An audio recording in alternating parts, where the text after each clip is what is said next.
अकोट विकास मंचातून अखेर एमआयएम बाहेर पडलंय। युसुफ पुंजानींनी तसं पत्र दिलंय आणि ते जय महाराष्ट्रच्या हाती आलेलं आहे। अकोटमधील भाजपच्या नेतृत्वाखालील अकोट विकास मंचातून एमआयएम बाहेर पडलेला आहे।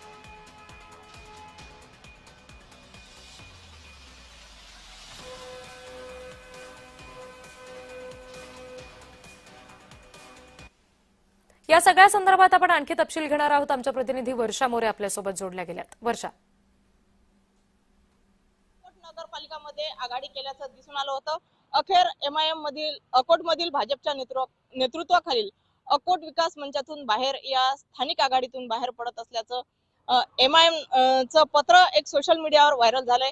नगरपालिकेत बहुमत नसलेल्या भाजपने 5 नगरसेवक असलेल्या एमआयएम ला सोबत घेतले होते। आता एमआयएम ने नाव दिलेलं समर्थन जे आहे ते मागे घेतलं आहे।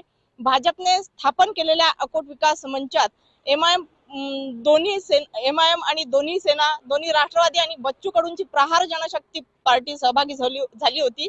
आता एमआयएम ने दिलेल्या अकोट शहर विकास मंचाला समर्थन अर्थातच पाठिंबा मागे घेतलाय।